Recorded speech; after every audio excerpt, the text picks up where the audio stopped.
안녕하세요. 21년 11월 18일 수학 능력고사 시험일입니다. 수험생 여러분 수고 많았습니다.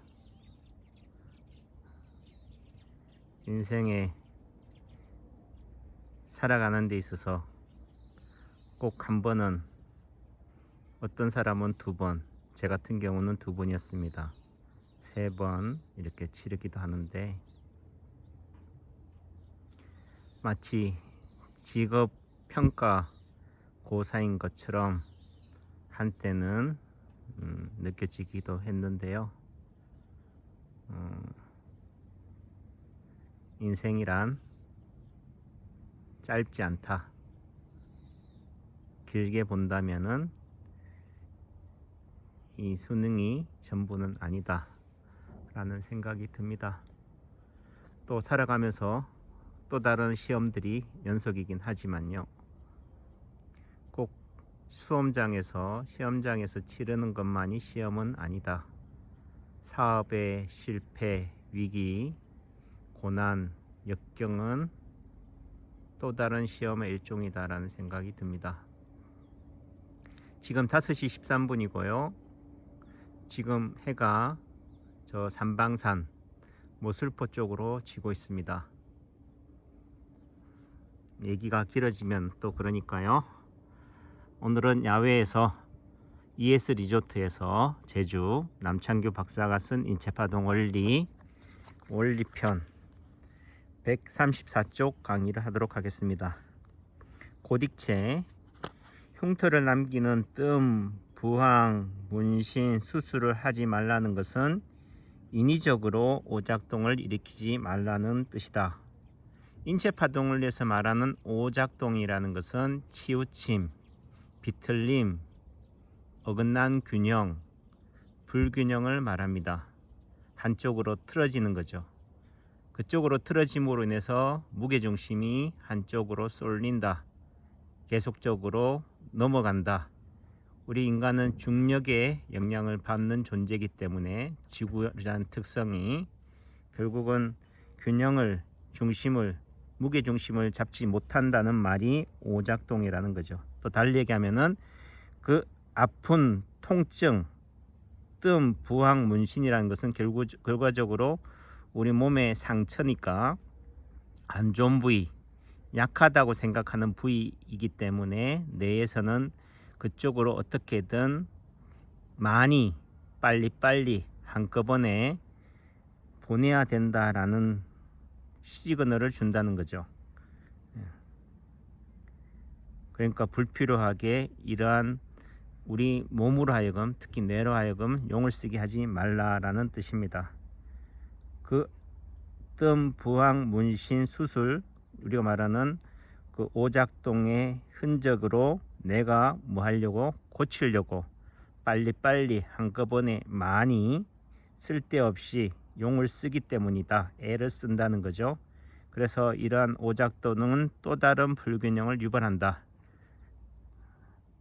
무심코 어쩔 수 없이 다친 사고로 인한 상처라면은 어쩔 수 없다 하지만은, 아무 생각 없이 그냥 재미삼아 심심풀이로 하는 이런 상처가 또 다른 불균형을 유발한다. 제가 얼마 전에 일요일날 긁힌 왼쪽 둘째 손가락 끝마디의 생채기 하나로 인해서 제가 휴가를 결정했습니다. 여러분들이 생각할 때는 뭐 팔이 부러진 것도 아닌데 뭘 그렇게 호들갑을 떠나 하지만은, 왼손 둘째 손가락 끝마디의 아픔으로 인해서 생채기로 박스 모서리에 베인 상처로 인해 가지고 그날 오후에 오른쪽 손목이 욱신거리고 돌릴 때 불편한 증상이 나타나서 그 다음날 아침에 출근했을 때 침을 놓을 때 불편함을 느꼈습니다. 뭐 제가 살아오면서 이 오른쪽 손목이 불편해 본 적이 없기 때문에, 모를 때는 무시하고 살아가지만은 아는 게 병이라고, 이런 상황들이 생기면서 이 상처가 이 손목의 불편함이 왜 생겼을까? 또 어디를 다치려고 하는 걸까라고 생각할 수도 있지만은 결국은 이 오작동이 결국은 내 몸에 더 큰 화를 부를 수도 있지만은 더 큰 화를 미연에 예방하기 위해서 무리하지 말라, 용 쓰지 말라라는 시그널을 저한테 준다는 거죠. 얼마 전에 작고하신 이봉주 원장님이 쓴 블로그에서도 우리 몸의 아픔은 무엇을 돕고자 함인가 라는 관점으로 바라봐야 된다. 그런 관점으로 본다면은 저희 경우에 있어서 왼쪽 둘째 손가락 끝마디에 베인 상처와 오른쪽 손목의 불편함은 오른손을 많이 써야 하는, 침을 많이 놓아야 하는 남창규로 하여금 잠시 하는 일손을 내려놓고 쉬어가라는 시그널로 저에게는 받아들여졌습니다. 저의 합리화입니다. 또 한편으로는 제가 코로나 이전에는 1년에 한두 번은 꼭 장기간 열흘에서 2주 정도 해외여행을 다녔었는데 코로나를 이유로 해외를 못 나가다 보니 이런 1, 2주 정도의 브레이크를 걸어본 적이 없어서 그런 차원에서도 쉬어가라 라는 의미로 저는 해석이 됐습니다. 덕분에 또 여러분들과 이런 제주도에서 석양 일몰을 바라보면서 이 동영상을 올립니다. 그렇다고 해서 흉터나 상처가 무조건 나쁜 것만은 아니다. 제 말이 그 말이거죠. 결국은 온몸에 점이 너무 많아 신경쇠약에 걸리는 사람이 있을 수도 있다. 특히 여자분들 같은 경우는 이런 외모에 남들한테 보여지는 이런 부분들에 많이 신경을 쓰죠. 하지만 걱정하지 않아도 된다. 점이 없는 사람은 없다. 그 점이라는 것이 단순한 점만을 얘기하는 게 아니라는 거죠. 검버섯, 기미, 사마귀, 주근깨 모든 걸 다 포함한다. 허리나 목을 보호하려고 넘어지다가 헛짚어서 손목을 다친다. 그러니까 손목이 다쳤다, 손목이 부러진다는 말은 결국 손목이 어디 자리라고요? 타동자리, 대형자리로 봤을 때는 손목이고 허리고, 또 손목을 지배하는 게 경추 6, 7번이니까 목이라는 거죠. 결국 하나를 내주고 하나를 얻는 관점에서 본다면은 헌집 주고 새집을 지킨다라는 관점에서 새집인 허리나 목을 보호하는 대신 손목을 다친다. 허리나 목이 부러지면 안 되지만은 그래도 손목은 어쩔 수 없이 내줄 수 있다라는 거죠. 그래서 손목이 부러지는 대신, 손목을 다치는 대신 허리와 목은 무사하다. 우리가 이제 제1통증이란다면 실상의 통증, 내장기관이라고 했는데 오장육부 또는 척추 이런 관점에서 제1통증이라고 한다면 제2통증은 피부, 사지, 근골격을 표현할 수 있겠죠. 생명과 직결된 부위와 관련된 통증, 오장육부를 제1통증이라고 한다면은 생명에 지장은 없는 활동에 장애가 있는 그런 근골격 질환의 통증을 제2통증이다라고 한다면은 결국 제2통증의 아픔은, 근골격의 아픔은 어디를 보호하기 위한 것이다. 생명과 직결된 내장기관, 오장육부와 경추, 요추를 보호하기 위한 부분이다. 다시 말해서 이런 제2통증이 생겼을 때 남창규의 경우에 있어서는 오른쪽 손목의 불편함과 왼손 둘째 손가락의 베인 상처가 결국 뭐를 위함이다. 손목이라든지 이런 부분들은 결국 허리나 목을 아픔을 대신해서 다치는 거다. 이것을 다쳤을 때, 손목이 불편했을 때 쉬거나 제대로 치료하지 않으면 허리나 목을 다칠 수 있다라는 것을 암시해 준다. 언젠가는 목 디스크가 오거나 중풍이 오거나 허리 디스크나 협착증이 올 수 있다라는 것을 알려준다는 거죠. 이게 바로 중풍의 전조 증상이다. 목 디스크의 전조 증상이다. 허리 디스크의 전조 증상이다 라는 거죠. 이처럼 피부에 있는 점, 이게 허상이죠. 실상이 아닌. 이는 점은 나빠지는 내부 장기, 오장육부인 실상의 통증을 대신해서 생긴 것이다. 결과적으로 점이라는 것은 이런 실상의 통증, 오장육부의 장기 아픔을 대신해서 미리 신호로 보여준다는 거죠. 다시 말해 파동이 몸 구석으로 퍼져나가 힘의 균형을 이루어 생긴 것이 점이기 때문에 시소 안쪽이 내려갔다면은 내장기관이 불편하다면은 그 시소의 반대편인 피부에 점으로서 균형을 맞춘다. 그 균형은 올바른 균형이 아닌 어긋난 균형이라는 거죠. 그래서 점이 많은 사람이 오히려 점이 없는 사람보다, 점이 적은 사람보다 더 오래 살 수도 있다. 왜?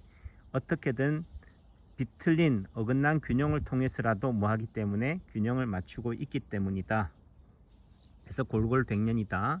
그래서 어느 날 갑자기 건강하다고 하는 사람들이 실제적으로 요절할 수 있는 부분들은 우리 몸에 이런 파동을 확산이나 분산을 통해서 균형을 맞추어 주지 못하고 있기 때문에 갑자기 무너진다는 거죠.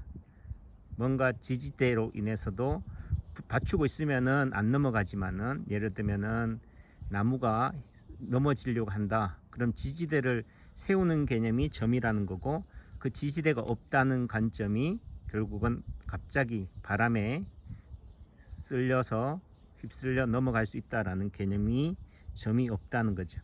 점이라는 것은 우리 몸의 균형을 맞춰주는 지렛대 역할을 한다, 지지대 역할을 한다라는 말씀으로 이해하시면 되겠습니다. 그래서 점이 많은 사람이 적거나 없는 사람보다, 또는 점이 큰 사람이 작은 사람보다 건강하지 않은 사람일까? 저도 입문 초기에 그랬지만은 대부분 다 이런 식이에요. 자꾸 상대적으로 보고 자꾸 이렇게, 그러면 OX의 관점으로 바라본다는 거죠. 그럼 점이 많으면 안 좋네? 그럼 점이 없으면 좋은 거네? 점이 크면 안 좋으면은, 점이 있다면 안 좋다면 점이 크면은 점이 작은 것보다 더 안 좋겠네, 이렇게 하지만은 꼭 그런 것은 아니다. 결국은 정도의 문제다. 50보 100보다 50보나 100보나 도찐 개찐이다 라는 거죠.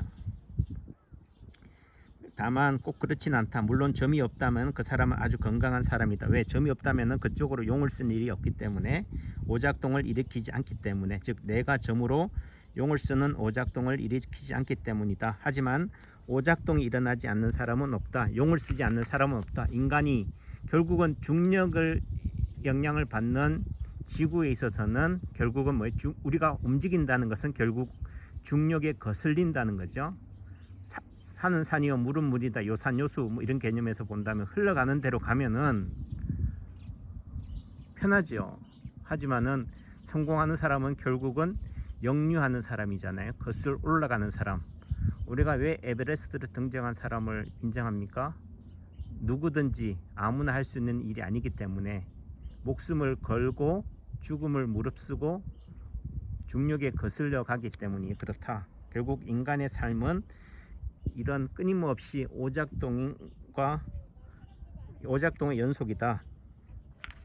그래서 오작동만 일어나지 않아도 적어도 120살까지 넉넉하게 살 수 있다, 이렇게 표현하지만은, 문제는 그러면은 흘러가는 대로 그냥 편하게 사는 삶이 과연 행복한 사람이냐 라는 관점에서는 또 퀘션 마크라고 할 수 있죠. 인간은 끊임없이 일을 저지르면서 살아간다. 사건의 연속이 인생이다 라는 관점에서 본다면은 결국 오작동도 운명이다, 기꺼이 즐겁게 숙명으로 받아들여야 될 일이 아닌가. 그런 관점에서 운명론이라고 하는 거랑 또 예정론이라고 하는 거랑 또 다르다는 거죠. 삶을 부정적으로 바라볼 것이냐, 긍정적으로 바라볼 것이냐 라는 관점에 있어서는 결국 그걸 받아들이는 사람의 몫이다. 이제 해가 삼방산으로 지고 있습니다.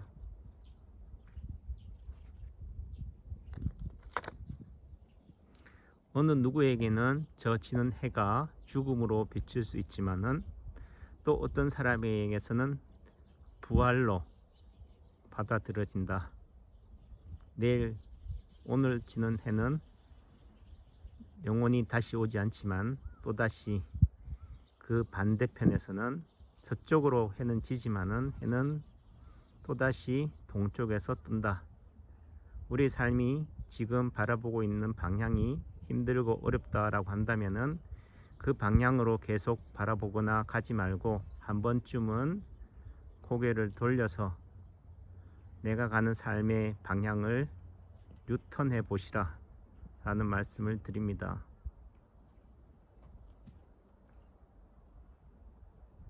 절망 속에서 희망을 발견하시면 좋겠습니다. 해가 이제 집니다. 떨어지는 것이 아니라 잠시 쉰다. 귀가한다. 여러분들 행복한 저녁 되세요. 감사합니다.